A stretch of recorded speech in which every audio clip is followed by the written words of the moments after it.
Good morning છોકરાઓ.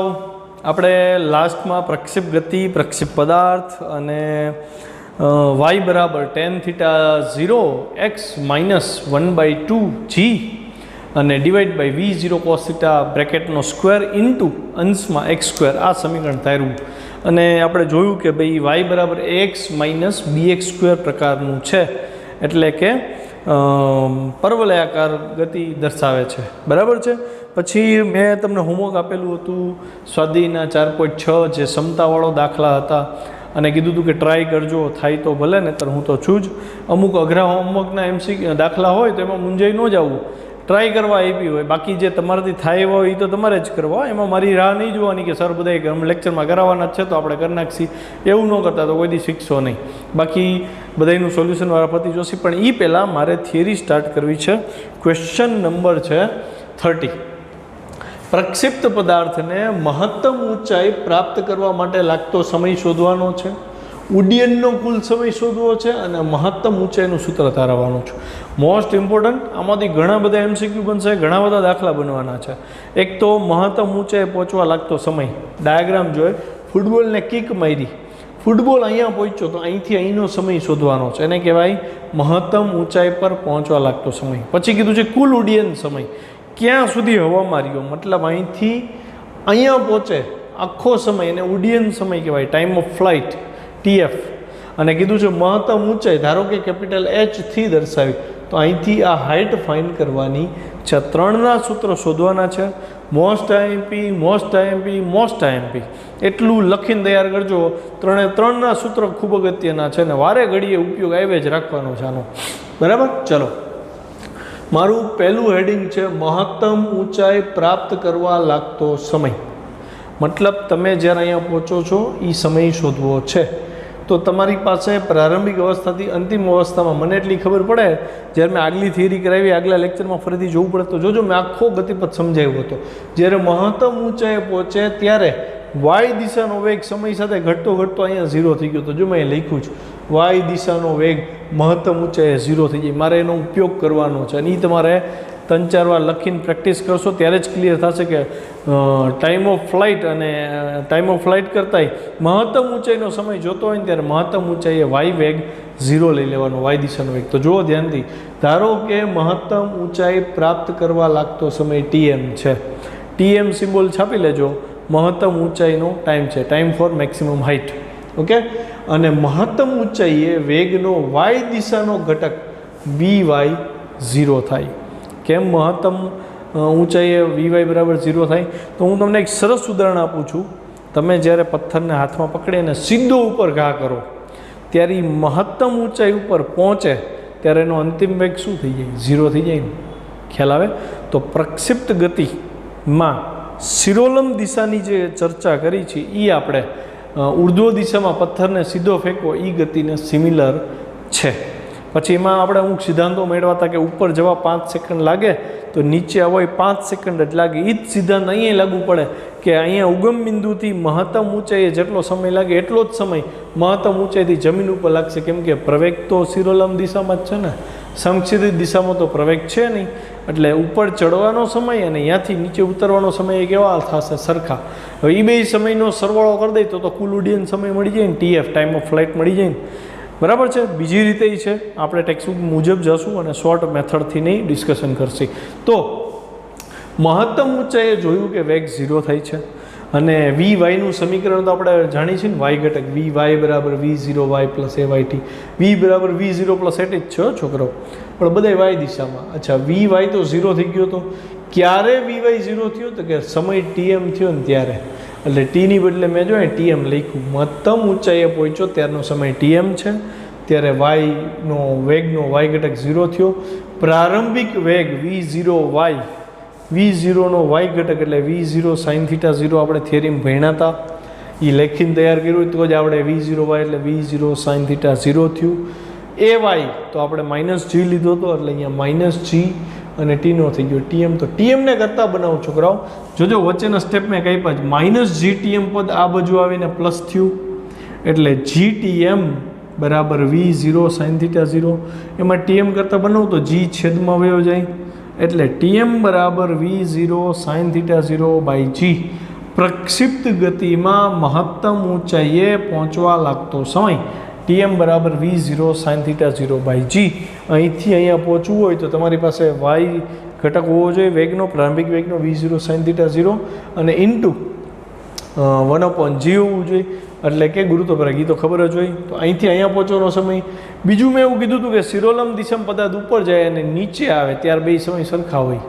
ફેંકેલો પદાર્થ હોય આપણે ઉપર તરફ, ઉપર જતાં 5 સેકન્ડ લે તો નીચે જતાં 5 સેકન્ડ આવે, એવું સ્વાધ્યાયના ચેપ્ટર 3ના સ્વાધ્યાયમાં આપણે સોલ્વ કર્યું હતું અને મેં બીજી રીતે તમને કરવાઈ દીધું હતું કે ભાઈ કરજો સાબિત. તો અહીંથી અહીંયા પહોંચવાનો સમય કેટલો થયો? V0 sin θ0/g છે. તો અહીંથી અહીંયા પહોંચવા લાગતો સમય એટલો જ થશે, કેમ કે હોરિઝોન્ટલ પ્રવેગ તો છે નહીં, માત્ર વર્ટિકલ એટલે કે સિરોલમ પ્રવેગ જ છે, એટલે કે મુક્ત પતન જેવી જ વાત થઈ. ખ્યાલ આવ્યો? તો આ સમયે V0 sin θ0/g થાય તો ટોટલ સમય, કુલ સમય કેટલો થાય? 2 વાર V0 sin θ0/g થાય, મતલબ કુલ ઉડ્ડયન સમય પણ મળી ગયો. ડાયરેક્ટ મેં મેળવી દીધો તમને. એ શોર્ટ મેથડ હતી. પેપરમાં જો આખી થિયરી પૂછે તો શોર્ટ મેથડ ન ચાલે. MCQમાં તમે ડાયરેક્ટ આને ગુણ્યા 2 કરો તો કુલ ઉડ્ડયન સમય મળી જાય, પણ જ્યારે પેપરમાં થિયરી લખતા હો તો બીજી મેથડ છે, ટેક્સ્ટબુકની મેથડ, તો એ કરીએ આપણે. આ સમીકરણ યાદ આવે? We know that y is equal to V0 sin θ0 t - 1/2gt².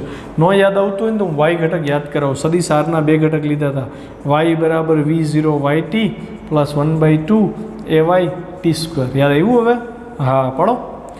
V0 y ની વેલ્યુ V0 sin θ0 t એમનો એમ માઇનસ ay એટલે માઇનસ g હતો, એટલે માઇનસ g 1/2 એમને t² એમને. હવે તમને એમ કહે છે જ્યારે t બરાબર tf થાય, t બરાબર tf એટલે કુલ ઉડ્ડયન સમય, મતલબ પદાર્થ ઉપર ચડ્યો, જમીન ઉપર પહોંચી ગયો. છોકરાઓ, અહીંયા જ્યારે પહોંચે છે પદાર્થ ત્યારે આના એક્સયામ અને વાયયામની ચર્ચા કરી. સમજો, ધ્યાનથી સમજો. તો હું એવું કહી શકું આ એક્સ અક્ષ છે, એક્સ અક્ષ ઉપર વાયયામ ઓલવેઝ શું હોય? 0 હોય ને. હે, વાયયામ શું હોય? એક્સ અક્ષ ઉપર 0. મતલબ જ્યારે સમય 0 થી TF થશે, ઉડ્ડયન સમય આપણે ચર્ચા કરી ત્યારે પદાર્થ જમીન ઉપર પાછો પહોંચી જાય છે. જમીન ઉપર પહોંચે ત્યારે વાયયામ 0 થાય. એક્સયામ શું થાય ને એની ચર્ચા નેક્સ્ટ થિયરીમાં આવશે, પણ અત્યારે વાયયામ 0 થયો આપણો. તો હું એવું કહી શકું ને કે t બરાબર TF થાય ત્યારે પદાર્થ જમીન ઉપર પાછો ફરે ત્યારે y બરાબર 0 થાય. y બરાબર 0 થાય તો હું આ સમીકરણમાં y ની વેલ્યુ 0 લઈશ, V0 એમના એમ, sin θ0 એમના એમ, ને સમય કેટલો થઈ ગયો? તો કે t બરાબર TF, ટાઈમ ઓફ ફ્લાઇટ થઈ ગયો. તો t બરાબર TF મૂકી દીધા, માઇનસ એમના એમ, 1/2 એમના એમ, g એમના એમ, ને t ની બદલે TF થઈ ગયા, TF².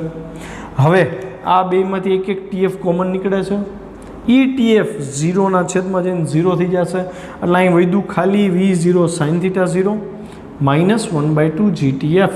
તો હું માઇનસ 1/2 GTF આ બાજુ લઉં, પ્લસ 1/2 GTF થાય. સ્ટેપ કાપી નાખ્યા છે. તમારે વચ્ચેનું વર્ણન કરી મને હોમવર્કમાં ફોટો પાડીને મોકલજો, વચ્ચેના સ્ટેપ. TF એક TF કટ થયા, હવે વધ્યું 1/2 GTF આ બાજુ લીધું, 2 અહીંયા અંશમાં આવ્યા એટલે આની અરે ગુણાઈ 2 V0 sin θ0 અને G છેદમાં આવશે. જો આવી ગયા 2 ટાઈમ્સ V0 sin θ0/g સાબિત થયું કે નહીં કુલ ઉડ્ડયન સમય. હવે મેં જે શોર્ટ મેથડ આપી હતી યાદ કરો, મેં કીધું તો આનાથી ડબલ હોય. ઉપર પહોંચવાનો ટાઈમ, નીચે પહોંચવાનો ટાઈમ, બે સરખા જોઈએ એટલે આને ગુણ્યા 2 થાય. જોજો આ જવાબ ને આ જવાબ થઈ ગયો ને મેચ, 2 ગુણાઈ ગયા ને. તો એ શોર્ટ મેથડ તમને 2 આવડવું જોઈએ. આમે આવડવું જોઈએ. આ અઘરું છે, ઓલું સહેલું લાગે કેમ કે ફટાફટ થઈ જાય ને, પણ રિયલમાં આ આવડવું જરૂરી છે. તો મને ટાઈમ ઓફ ફ્લાઇટ મળી ગયો, મતલબ આટલા સમયમાં પદાર્થ જમીન ઉપર પાછો પહોંચી જશે. 2TM નોંધ આપી છે. સમીકરણ 2 ખૂબ અગત્યનું સમીકરણ. હવે છેલ્લું તમને કીધું હતું મહત્તમ ઊંચાઈ શોધવાની. છોકરાઓ, તમારે આ હાઇટ શોધવાની. આ હાઇટ હું અહીંથી લંબ લઉં આમ, તો એ મને વાયયામ આપે કે ન આપે? વાય અક્ષ છે, આ આપણો એક્સ અક્ષ છે, તો વાયયામ આપે ને. તો હું એવું કહી શકું ને છોકરો, મારે મહત્તમ ઊંચાઈ જોઈ છે, તો મને પહેલાં તો એ કહો અહીંથી અહીંયા પહોંચવાનો સમય છે તમારી પાસે? હા છે. જો મેળવું, મહત્તમ ઊંચાઈ પર પહોંચવાનો સમય છે, પ્રારંભિક વેગ છે, સમય છે, વેગ છે, અંતર શોધવું છે. કયું સૂત્ર આવે? y બરાબર આ જ આવે ને, y બરાબર V0 yt પ્લસ 1/2 ayt². કેમ આ? તો કે હાઇટ y અક્ષ ઉપર છે ને, આમ આપણે શોધી છે ને. જો મારે આમ અંતર શોધવું હોત, મતલબ એક્સ દિશામાં ગોતવું હોત, તો આ નેક્સ્ટ ક્વેશ્ચન આપણો છે જ, ચિંતા કરોમાં. પણ અત્યારે મારે અહીંથી હાઇટ, એટલે આ હાઇટ એટલે વાય દિશાની વાત થઈ. વાય દિશાનું હાઇટ એટલે કે અંતરનું સમીકરણ જોઈશે તો યાદ સમીકરણ થશે. એટલે હવે હું એમાં આવું છું. જો હેડિંગ પ્રક્ષિપ્ત ગતિમાં મહત્તમ ઊંચાઈ h. આકૃતિમાં પદાર્થ જ્યારે મહત્તમ ઊંચાઈ ઉપર હોય, અહીંયા હોય, ત્યારે પદાર્થના વાયામ શું થાય? તો કે વાયામ એટલે અહીંથી આ ઊંચાઈ, એટલે કે અહીંથી આ ઊંચાઈ h જ છે ને, એને h કીધું ને આપણે, એટલે y બરાબર h થાય. અને અહીંથી અહીંયા પહોંચવા લાગતો સમય કેટલો હતો? ઉડ્ડયન સમય? ના, ઉડ્ડયન સમય નહીં, મહત્તમ ઊંચાઈ પ્રાપ્ત કરવા લાગતો સમય tm થાય ને. મતલબ હું એવું કહી શકું કે t બરાબર tm સમયે પદાર્થ 0 થી h હાઇટ ઉપર પહોંચ્યો, મતલબ yh થાય ત્યારે t બરાબર tm થાય. લખીને કરવું પડશે. આ એકવારમાં નહીં આવડે. તો હવે મને સમીકરણ ખબર છે y, હું આ જ સમીકરણ લઉં છું. y પછી v0 y એટલે v0 sin θ 0, t -1/2 ay એટલે -g થયા t². હવે જો t બરાબર tm લઈ લઉં છોકરાઓ, અહીંયા આમ મહત્તમ ઊંચાઈએ પહોંચવાનો સમય લઈ લઉં તો y એટલે મહત્તમ ઊંચાઈ થઈ જાય. એટલે જો t નું tm કર્યું તો y નું h થઈ ગયું, મહત્તમ ઊંચાઈ થઈ ગઈ ને. તો h બરાબર v0 sin θ 0, t નું tm -1/2 g t નું tm². હવે h આપણે શોધવો તો ધ્યાન દીજો. જો tmની કિંમત તમે મેળવી લીધી છે સમીકરણ 1માં, તો એ કિંમત હું અહીંયા મૂકીશ. તો અહીં મારે એક લાઈન લખવી પડે. સમીકરણ 1 પરથી tmની કિંમત લેતા, તો જો tmની કિંમત આપણે મૂકી છે અહીંયા, આ v0 એકવાર, sin θ 0 એકવાર, અને tm બરાબર શું છે? તો કે v0 sin θ 0/g. v0 એકવાર, sin θ 0, અને અહીંયા ઓલરેડી હતા જ, ટોટલ 2 વાર થયા એટલે સ્ક્વેર થાય ને, ગુણાકાર થાય, એટલે v0² sin² θ 0/g -1/2 એમને g એમને, અને tmની એટલે કે આ વેલ્યુનો વર્ગ v0 વર્ગ sin² θ 0 અને g². જો અહીં g² છે, અહીં g છે, એક g ઉડી જાય, છેદમાં એક જ g વધે. હવે કોમન શું નીકળે? તો કે v0² કોમન, sin² θ 0 કોમન, આના છેદમાં એક g, અહીં એક g ઉડ્યા પછી આના છેદમાં g છે, એટલે એ g એ કોમન. તો અહીં વધ્યું શું? કાંઈ નહીં, એટલે 1. અહીં વધ્યા 1/2, એટલે 1 - 1/2. 1 - 1/2 એકમાંથી અડધો જાય તો અડધો વધે ને, એટલે 1/2 વધ્યા, by2 આને આપી દીધા નેક્સ્ટ સ્ટેપમાં. એટલે v0² sin² θ 0 અને છેદમાં 2g. આ થઈ મહત્તમ ઊંચાઈ. તો છોકરાઓ સમીકરણ 1, 2, 3 અને આપણે આપણા સમીકરણોની લિસ્ટમાં નાખવાનું છે. ક્વેશ્ચન 28, 29, 30 સુધીના જેટલા ફોર્મ્યુલા એડ થયા એને ઉમેરી પરિણામી પાછું, મતલબ એકડે એકથી જ આખા ચેપ્ટરના શરૂઆતથી કુલ જેટલા ફોર્મ્યુલાનું લિસ્ટ બન્યું છે એ ફરીથી લખીને મને પાછું વોટ્સએપ કરો. નેક્સ્ટ ક્વેશ્ચન 31 છે, કન્ટિન્યુઅસ ટોપિક જ છે. પ્રક્ષેપ ગતિ માટે તમને એમ કીધું છે કે પદાર્થે પ્રાપ્ત કરેલ અવધિનું સૂત્ર તારવું અને મહત્તમ અવધિનું સૂત્ર મેળવવું. તરત સવાલ થાય કે આ અવધિ વળી નવી વસ્તુ આવી, કેટલી બધી વસ્તુઓ આપણે આમાં શીખા. ફરીથી આખા ટોપિકનું રિવિઝન કરીએ. તમને ટી સમયે x બરાબર v0 cos θ 0 ઇન્ટુ ટી, પછી y બરાબર કીધું હતું v0 sin θ 0 into T -1/2 gt². હવે ધીમે ધીમે તમને યાદ રહેવા માંડ્યું હોય છે. પછી y દિશાનો વેગ અને x દિશાનો વેગ. તો પહેલાં x દિશાનો વેગ હતો vx બરાબર v0x પ્લસ axt, x તો 0 હતો એટલે vx બરાબર v0 cos θ 0. અને અહીંયા નોંધ રાખી હતી કે સમક્ષિતિજ દિશામાં કોઈ પણ ક્ષણે હોરિઝોન્ટલ વેગ v0 cos θ 0 જ રહેશે. જ્યારે vy છે એ મહત્તમ ઊંચાઈ સુધી સતત ઘટતો જશે અને પાછું અહીંયાથી નીચે આવે ત્યારે સતત વધતો જશે. અને એનું સમીકરણ હતું v0 sin θ 0 -gt. ક્લિયર થયું આટલું? તો એક્સ વાય મળી ગયા, વી અને vxની વાત થઈ ગઈ. હવે પછી આપણે ક્વેશ્ચન 29મો જોયો તો ગતિપથનું સમીકરણ પરવલયાકાર હતું. એ y બરાબર tan θ 0 ઇન્ટુ એક્સ -1/2 અંશમાં g x² છેદમાં v0 cos θ 0 આખા કૌંસનો વર્ગ, જે x - bx² જેવું એટલે કે પરવલયાકારનું મળે. એટલે આપણે નક્કી કર્યું કે ભાઈ પ્રક્ષેપ ગતિ કરતો પદાર્થ પરવલયાકાર માર્ગે ગતિ કરે છે. ત્યારબાદ ક્વેશ્ચન નંબર આપણે 30 જોયો. એમાં મહત્તમ ઊંચાઈ ધારણ કરવા લાગતો સમય આપણે મેળવો v0 sin θ 0/g. પછી પદાર્થ આખી પૂરી ગતિ કરે, કુલ ઉડ્ડયનનો જે સમય શોધ્યો, ટાઈમ ઓફ ફ્લાઇટ, TF બરાબર 2 ટાઈમ્સ TM, એટલે કે 2 ટાઈમ્સ v0 sin θ 0/g મેળવું. પછી મહત્તમ ઊંચાઈ શોધતા શીખા, તો મહત્તમ ઊંચાઈ આપણને મળી v0² sin² θ/2g. હવે છોકરાઓ આપણે અવધિ શીખવાની છે. તો અવધિ કેવી રીતે મળે, તો ફરીથી હું એ જ ડાયાગ્રામનો ઉપયોગ અહીં કરી લઉં છું. એચની બધું તો શોધી લીધું હતું. મેં અહીંયા વાયએમની ચર્ચા કરી હતી, યાદ હોય તો. કુલ ઉડ્ડયન સમય શોધતી વખતે y 0 થઈ જાય એવી વાત થઈ હતી. હવે કુલ ઉડ્ડયન સમય થાય ત્યારે એક્સએમ મળે ને તમને, એટલે કે અહીંથી આને હું રેડ પેનથી હાઇલાઇટ કરું છું. આ જે ડિસ્ટન્સ મળ્યું છોકરાઓ, આ ડિસ્ટન્સ સમક્ષિતિજ દિશામાં પદાર્થે કાપેલા અંતરને અવધિ કહે છે. અવધિને અંગ્રેજીમાં કહેવાય રેન્જ. શોર્ટ ફોર્મમાં લખીશું એને આર. મતલબ અહીંથી અહીંયા જે અંતર કાપ્યું એ આર, એટલે કે રેન્જ થઈ. તો એનો એક્સિયમ હું દર્શાવીશ આરથી. હવે ત્યારે મેં બાકી રાખ્યું હતું આ મુદ્દો. હવે એક્સિયમ શું થઈ ગયો, આર. મતલબ હું એમ કહીશ ને કે જ્યારે પદાર્થ અહીંથી અહીંયા પહોંચ્યો, એટલે કે સમય કેટલો થયો છે, TF જેટલો. જ્યારે સમય T બરાબર TF થયો ત્યારે પદાર્થનો એક્સિયમ આર બની ગયો છે, એટલે કે રેન્જ તમારે જોતી હોય તો હવે એક્સવાળું સમીકરણ લઈને આગળ વધવું પડશે. ચલો જોઈએ. અવધિ પહેલાં તો વ્યાખ્યા. પ્રક્ષિપ્ત પદાર્થને પોતાની પ્રારંભિક સ્થિતિ એટલે ઉગમ બિંદુવાળી 0 0 થી અંતિમ સ્થિતિ, હવે અંતિમ સ્થિતિ તો આવડી આ થઈ r0 વાળી, x બરાબર r, y બરાબર 0, અંતિમ સ્થિતિ x બરાબર r, y બરાબર 0 સુધી પહોંચતા સમક્ષિતિજ દિશામાં કાપેલ અંતર, સમક્ષિતિજ દિશા એટલે આ દિશા, આ અંતરને અવધિ કહે છે, રેન્જ કહે છે. બહુ ઇઝી છે. અવધિ જેટલું અંતર કાપવા લાગતો સમય TF ટાઈમ ઓફ ફ્લાઇટ છે, 2 ટાઈમ્સ v0 sin θ 0/g છે. સમક્ષિતિજ દિશામાં કાપેલ અંતરનું સમીકરણ, આ 28મી થિયરીનું સમીકરણ લીધું આપણે, x બરાબર v0 cos θ 0 × t. હવે સમજાય ને, ક્વેશ્ચન 28, 29, 30 ને 31 બધા એકબીજા ઉપર ડિપેન્ડ કરે છે. કઈ ક્વેશ્ચન નબળો એટલે ટોપિક આખો ગયો. એમાં જેને 28મો હજી નથી કર્યો, બધાએ બહુ ખરાબ અવસ્થામાં હશો, કાંઈ ખબર નહીં પડતી હોય એમાં. જો આ સમજવું હોય ને ભાઈ, તો પહેલાં 28મો ક્વેશ્ચન તૈયાર કરજો. હવે હું T બરાબર TF લઉં તો x બરાબર r થઈ જાય, મતલબ કે કદાચ જમીન ઉપર પહોંચી ગયો છે ને, તો એક્સની વેલ્યુ મેં મૂકી r, v0 એમને એમ, cos θ 0 એમને એમ, ટીને બદલે થઈ ગયું TF, કેમ કે આ સમયે જ x r બની ગયો હતો.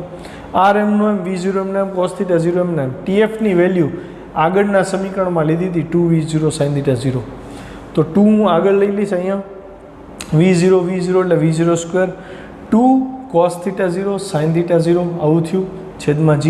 અચ્છા, હવે તો ટ્રિગોનોમેટ્રી તમે ભણવા માંડ્યા છો, તમે આ સૂત્ર ભણ્યા હશો, sin 2θ બરાબર 2 sin θ × cos θ, આવું ભણ્યા છો, યાદ આવે ને? હા, અથવા તો આવું સૂત્ર ભણ્યા છો તમને, sin a + b બરાબર sin a cos b plus cos a sin b. આ તો આવડતું જ હોય. હવે એની બદલે હું અહીંયા આવું કરું તો છોકરાઓ, sin θ + θ લઈ લઉં. θ + θ એટલે શું થાય, 2θ થાય. તો અહીં શું થાય, sin θ × cos θ પ્લસ આનું શું થાય, cos θ પ્લસ × sin θ. ગુણાકાર છે એટલે ક્રમનો નિયમ તો હાલે. આ બે સરખા પદ્ધતિ એટલે 2 ટાઈમ્સ sin θ × cos θ. જોકે યાદ રાખી લ્યો, અથવા યાદ રહી ગયું હોય મેથ્સમાં તો વાંધો નથી, પણ મને એટલી ખબર પડે sin 2θ એટલે 2 sin × cos. તો જો અહીં cos × sin × 2 છે જ, તો આખાની બદલે મેં લખી નાખ્યું sin 2θ. તો મને અવધિનું સૂત્ર મળી ગયું, r બરાબર v0² sin 2θ/g, સમીકરણ 1, જે તમને પદાર્થની રેન્જ કેટલો દૂર ગયો એ આપે છે. મતલબ આ તો એવી વાત થઈ ને, જો થીટા ખબર હોય, સમજો ફૂટબોલને કેટલા ખૂણે કિક મારી એ તમને ખબર છે, કેટલી સ્પીડ આપી, પ્રારંભિક સ્પીડ એ ખબર છે, ગુરુત્વ પ્રવેગ ખબર છે. આ ત્રણેય વસ્તુ ખબર હોય તો ફૂટબોલ હજી હવામાં હોય ને ત્યાં કેલ્ક્યુલેટરમાં જવાબ આવી જાય કે આટલા મીટર દૂર જઈને પડશે. તો આ બધા આ જે આખા ટોપિક છે ક્વેશ્ચન 28, 29, 30 31, જેનો ઉપયોગ ક્યાં આવે છોકરાઓ? તો તમને એક સરસ ઉદાહરણ આપું. બોર્ડર ઉપર જે તોપ ગોઠવેલી હોય એનું બહુ બેઝિક બંધારણની આપણે ચર્ચા કરી.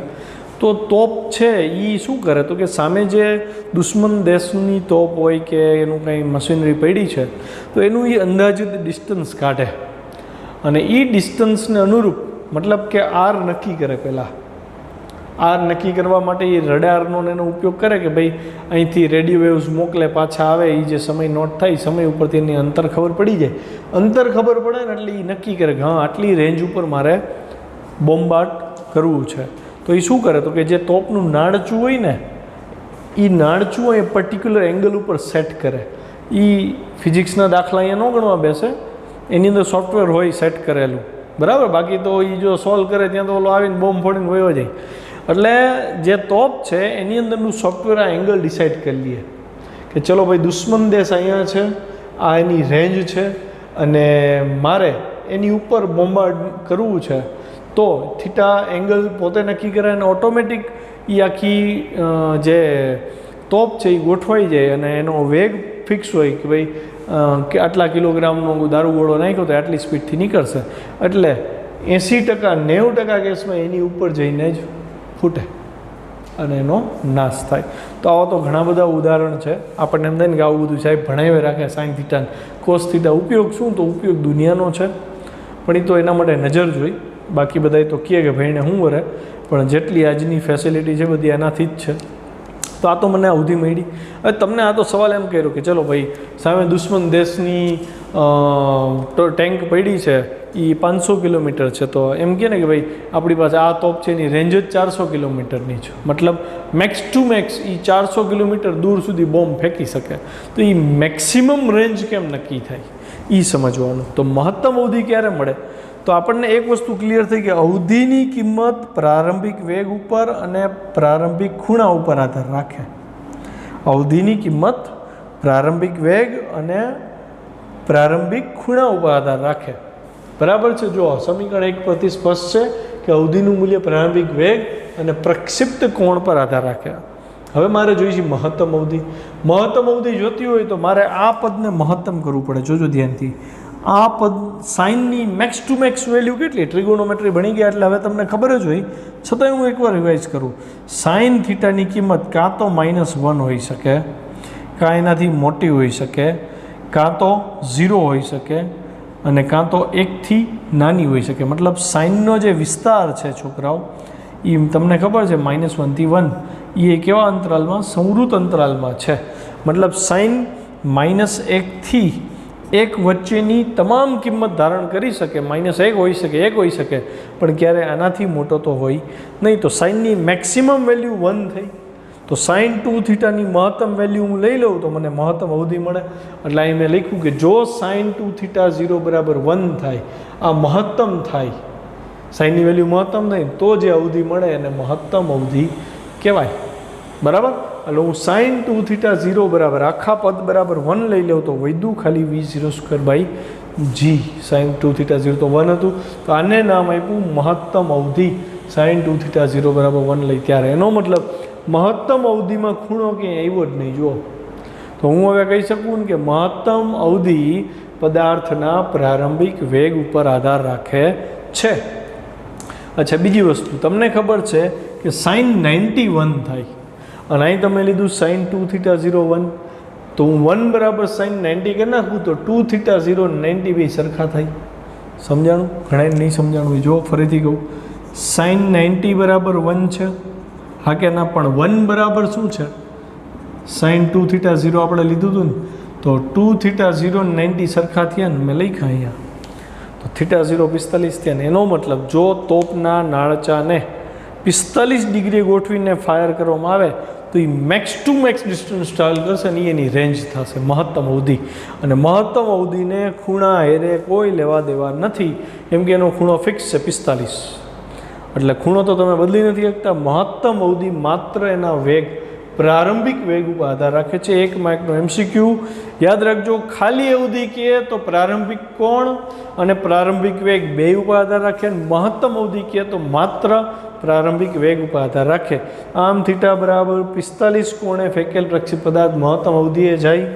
વળી સમીકરણ 2 પરથી, એટલે કે આવડું આ સમીકરણ 2 નંબર આપ્યા છે, સ્પષ્ટ છે કે મહત્તમ અવધિનું મૂલ્ય માત્ર પ્રારંભિક વેગ પર આધાર રાખે છે। તો છોકરાઓ અહીંયા પ્રક્ષિપ્ત ગતિ પૂરી થાય છે। પ્રક્ષિપ્ત ગતિના 4 ક્વેશ્ચન 5, 28, 29, 30, 4 ક્વેશ્ચન ભણ્યા। હવે આને રિલેટેડ પાછા 3 દાખલા આવશે, પણ એ દાખલા 28, 29, 30, 31 આ થિયરી પછીના 3 દાખલા છે 9.7, 9.8, 9.9 હું કરાવું ઉદાહરણના દાખલા। એ પહેલાં એ તમને હોમવર્કમાં આપું છું, તમારી હોમવર્કમાં કરી નાખવાના છે, બરાબર છે। હોમવર્કમાં મેં સ્વાધ્યાયના 5 દાખલા આપ્યા હતા, 4.6થી સ્ટાર્ટ કરીને 4.10 સુધી ઘણા અઘરા હતા। મેં 4.6માં કીધું હતું કે ક્ષમતાવાળા દાખલા છે, તમારાથી નહીં થાય ટ્રાય કરજો, ઘણાઈને સમજાણું જ નહીં હોય, છતાંય ફરીથી એક ચાન્સ આપું છું। 4.6ના 2 દાખલા, આપણી પાસે લેક્ચરની 10 મિનિટ જેવું મારી પાસે સમય છે, તો હું 2 દાખલા કરાવી દઉં છું 4.6ના, અને હજી બીજા 2 છે, એમાં તમે થોડુંક મગજ હલાવો અને ટ્રાય કરજો કે એ ક્ષમતા તમારાથી થાય છે કે કેમ। દાખલાની રકમ કંઈક આવી છે કે નીચે દર્શાવેલ અક્ષમતાઓ ભૌમિતિક રીતે કે અન્ય બીજી કોઈ રીતે સાબિત કરો। આપણે ભૌમિતિક રીતે કરવી છે। અક્ષમતા એટલે ઇનઇક્વલિટી છે કે ભાઈ કાં તો આ બે સરખા હોય ને કાં તો A+B mod of A+B less than individual mod સ્વતંત્ર માનાંકના સરવાળાથી નાનું અથવા એના જેટલું હોય એવું સાબિત કરવાનું છે। તો મારે જો A+B સદિશ સરવાળો કરવો છે, તો મેં ભૌમિતિક રીતે દર્શાવવા કોઈ પણ 2 સદિશ ધ્યાનમાં લીધા, A અને B, અને એનો સદિશ સરવાળો હું પહેલાં કરી લઉં છું। એટલે જો અહીંયા સદિશ એના હેડ ઉપર બીનું ટેલ ગોઠવીને પરિણામી સરવાળો મેળવી લીધો, R બરાબર A+B। હવે હું એવું સાબિત કરીશ કે આ બેનો સરવાળાનું મૂલ્ય એટલે કે પરિણામી સદિશનું મૂલ્ય બેયના વ્યક્તિગત મૂલ્યના સરવાળા જેટલું કે નાનું છે। આનું મૂલ્ય નાનું છે એવું સાબિત કરું તો જોજો કયા લોજિક ઉપર આગળ વધીને સમજજો। પહેલો લોજિક છે, હું આની કિંમતને આ બે કરતાં નાની સાબિત કરીશ, આ બેના સરવાળા કરતાં લેસ દેન સાબિત કરીશ। કેવી રીતે?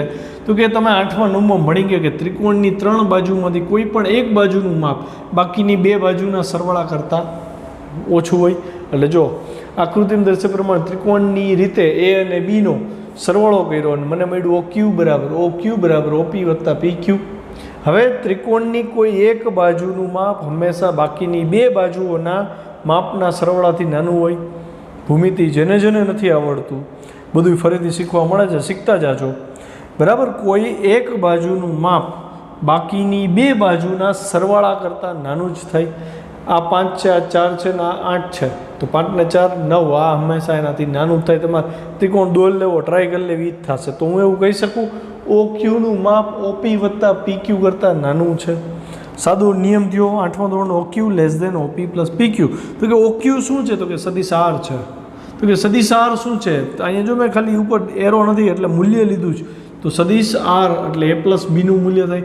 A+Bનું મૂલ્ય એટલે આખા ને માનાંક લાગે ને, એટલે OQની બદલે A+Bનો માનાંક થયો। લેસ દેન એમના એમ તો કે OP શું છે? તો કે Aનું મૂલ્ય છે એટલે એને એકલાને સેપરેટ માનાંક દેવો પડે, પ્લસ PQ શું છે? તો કે Bનું મૂલ્ય છે। એટલે તો મેં અક્ષમતાનો અડધો ભાગ એટલે કે લેસ દેન વાળો ભાગ સાબિત કર્યો, સમીકરણ 1 કહી દીધું।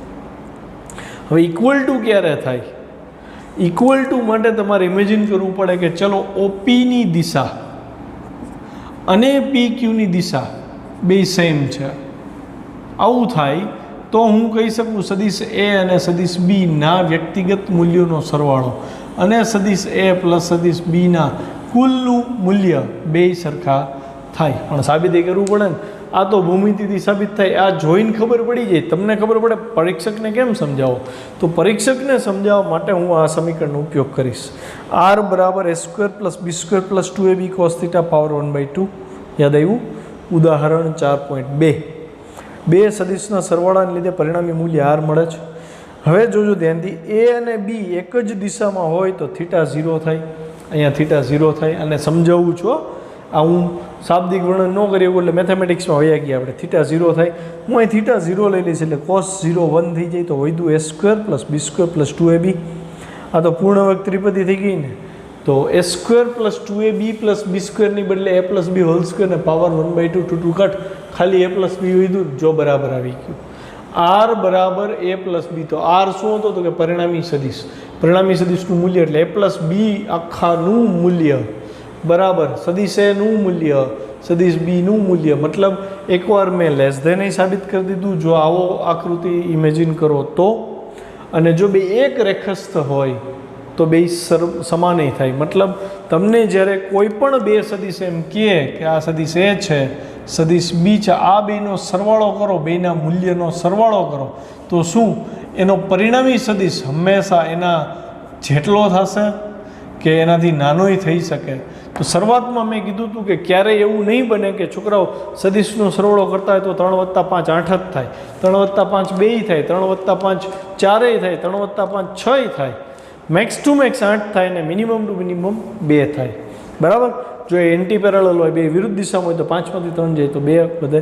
મતલબ એવું થયું કે હું એવું કહી શકું કે પરિણામી સદિશનું મૂલ્ય બેના વ્યક્તિગત સરવાળા જેટલું અથવા એનાથી ઓછું હોય. તો મેં આ પહેલી અસમતા સાબિત કરી દીધી. બીજી અસમતા એ આ જ રીતે કરવાની છે. આ જ ત્રિકોણથી આગળ વધશી. બરાબર છે. જો અહીંયા a પ્લસ બી બેનો સરવાળો બેના વ્યક્તિગત મૂલ્યની બાદબાકીથી મોટો અથવા એના જેટલો હોય. સમજાણું? હવે એ હું આ જ વસ્તુથી આગળ વધીશ કે ભાઈ એક બાજુનું માપ બે બાજુની બાદબાકી કરતાં મોટું હોય એટલે મોટાવાળી અસમતા આવી જાય. જો ત્રિકોણમાં કોઈ એક બાજુની લંબાઈ હંમેશા બે બાજુની લંબાઈની બાદબાકીથી વધુ હોય તો કોઈ એક બાજુ એટલે મારે આને અનુસંધાને વાત કરી એટલે OQ લીધું મેં, ગ્રેટર દેન થશે OP minus PQ. OP minus PQ. OP મોટો લીધો છે અહીં આપણે ધારી લઈએ એટલે કાંઈ કન્ફ્યુઝન ન રહીએ. ધારો કે OP ગ્રેટર દેન PQ છે. સમજો કે મૂલ્ય જ લઈ છે આપણે. બરાબર. તો હવે OQ એટલે a પ્લસ બી થાય. OQ શું હતો? પરિણામી સદિશ હતો. a પ્લસ બીનું મૂલ્ય આવે ગ્રેટર દેન એમને. OP એટલે એનું મૂલ્ય માઇનસ PQ એટલે બીનું મૂલ્ય. તો મેં ગ્રેટર દેન વાળું તો સાબિત કરી દીધું. હવે ઇક્વલ ટુ લેવાનું છે ને. ઇક્વલ ટુ કેમ લેવું સમજો. તો એનો ડાયાગ્રામ આવો હશે કે ધારો કે OP એટલે કે એ આમ છે અને બી છે એ આ તરફ છે. સમજો બે પરસ્પર કેવા છે? વિરુદ્ધ છે. હવે સદિશ સરવાળો કરો તો બેની બાદબાકી થાય તો પરિણામી સદિશ તમારો આ થયો નાનકડો. આ ઘાટો કરું નહીં. આને તમે કહેશો a માઇનસ બી.